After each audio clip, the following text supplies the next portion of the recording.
A farmer toils in the hot sun, arguing with himself about the price of seed. He curses the man from town who won't allow him credit in time for planting. Life will be over, streams of marriage a footnote to his existence, and the land will return to the bank by default. All he needs is a little luck, the right weather, and 16 weeks.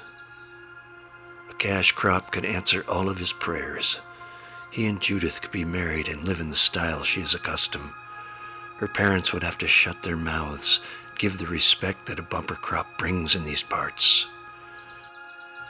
As he labors to sort the second-hand seed, the birds line the fence to make sport of him, waiting patiently to rob the seed from the soil as soon as it's planted.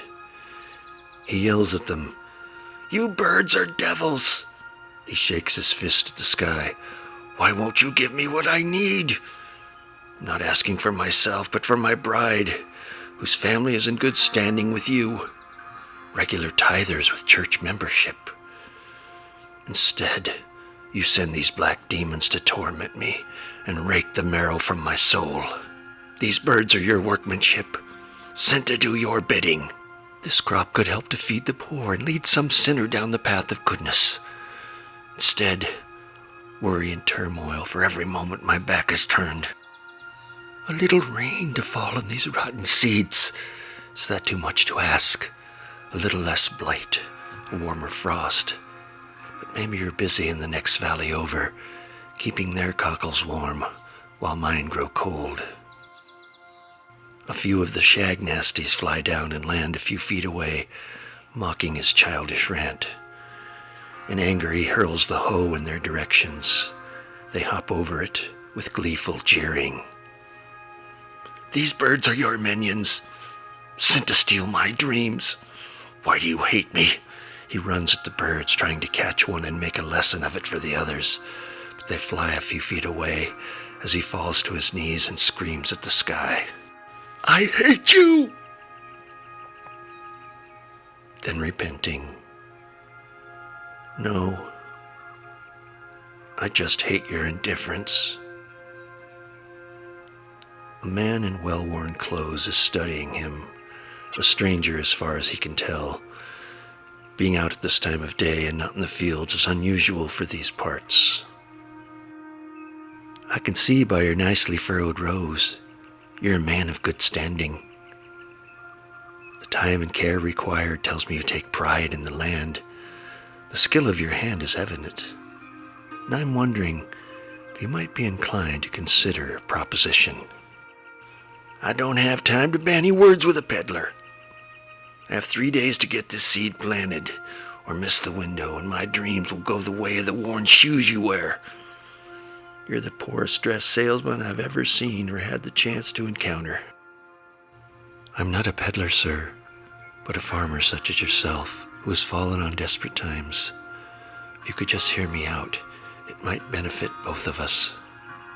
"I don't have time for your troubled soul to lay worry at my door. Be on your way, or you'll get a taste of this hoe upside the back of your head. Give me 1 minute, sir. If you don't like what I have to say, I'll let you bash in my head and more, for there will be no good reason for me to carry on in this life." The farmer pulls out a watch and says, "You've got 1 minute. I planted winter wheat that was ready for harvest 3 weeks ago. An angry cloud brought hail the size of walnuts and destroyed the crop, leaving me without cash money. My wife and child are near starved. Because of this, my baby daughter has taken sick and is in dire need of medical attention. I've traveled a fortnight in search of someone who would trade 10 acres of cultivated land for the grade A seed I have in this pouch. This seed will yield 10 times the amount of the seed you are planting. Once the seed is planted, I will need a signed note from you confirming the transaction for the bank. Upon this, they will loan money, which will allow me to get medical attention for my baby. The best part is, after the harvest, the 10 acres will return back to you." "How do I know if this is some kind of trick to steal my land? After all, you'd say anything to save that brat." This miracle seed you speak of, what proof have you of any? It will yield 10 times the amount of the seed I have. Reaching in his pocket, he retrieves an envelope. From it, he produces a blue ribbon that reads, Grand Champion, Greatest Yield, Single Crop Season. Is this the state fair up at the Capitol? Yes, sir. Where did you get the seed? There's nothing like this around these parts. Well, I hesitate, because if I reveal the source, then everybody will have the bumper crop and drive down the price. Then we don't have a deal. Wait, if I tell you, you must not reveal it for a year. Do we have a bargain? Fine. Give me the source of the seed. My brother lives in Wisconsin. He developed the seed by cross-pollinating winter seed from the region with the Great Plains summer seed. It produces nearly 10 times the yield of any seed on the market. What is he, a scientist? No, he's an agronomist. Well, if I'm going to do this, you'll plant the upper acreage first, then seed the lower section. And I'll be back with a banknote in 2 days, and the work better be done or the deal is off. And you forfeit the seed to me for time lost, and I take over. Well, take it or leave it. Oh, all right. I'll do it, and you won't regret it. May the Lord bless you. You'll be in our family prayers always, I promise you that. Just get the work done. I'll be back day after tomorrow and mind those birds. They'll steal the clothes off your back. This miracle seed in your very soul if they get the chance. Don't worry. I have a remedy for birds. They won't bother me. The farmer goes his way and leaves the young man alone in the field. When he is out of sight, the young man drops to his knees and prays to God. Dear God, thank you for bringing me to this gracious man, providing a way for Jenny to get treatment in Minneapolis. Please help her hold on a bit longer. Please grace these hands with skill. And the sweat on my brow with wings. I might plant this seed with time to spare. Keep the birds from my labor, fill their hunger with another spoil. Bless this seed with many-fold to honor thee. To thy name be the glory, forever. Amen. Upon rising, the birds are silent and have vacated the area, leaving him to work through the day and into the night. With the full moon, there is plenty of light to continue working until dawn. As the sun is rising, he gives thanks to God for helping him complete the farmer's field, leaving only his 10 acres to plant. With the whole day left to complete his work, he decides to take a nap and falls asleep looking at the clouds that fill the blue sky. He's awakened by a circle of crows watching 2 of their own brethren fight over a rat carcass, reminding him of 2 women in his town that banty over fresh bread at the market.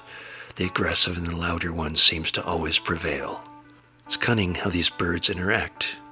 While in fierce competition for the next meal, they guard one another from outside threats. Some eat while others watch. The masses will follow a fledgling who discovers the next food source, only to prevent him from partaking in the feast.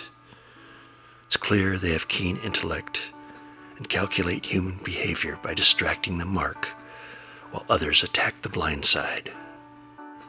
It's a beautiful morning for planting. The birds take interest in his endeavor.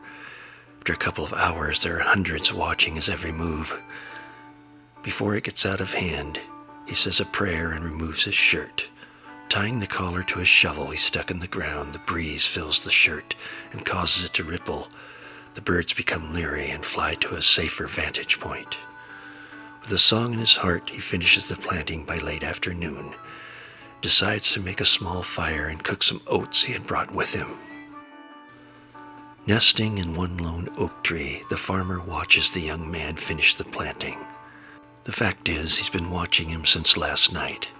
Having only made it as far as the tavern, he's been drinking and stewing all night, waiting for the young man to sleep. waiting for him to let his guard down. A short nap is not enough time to cover the distance, and with the birds watching, they will alert him of any presence. Tonight will be different. He will sleep from his labor and kiss the face of his wife and daughter. Pathetic dreams laced with hope's companion, promise. The birds must also sleep, clouding any witness to a change in course. On the morning, the birds will arrive like any other day, take no interest that the young man has gone home. If I work on through the night, I can craft a dandy scarecrow to welcome the birds and let them know there is a new watcher in the field.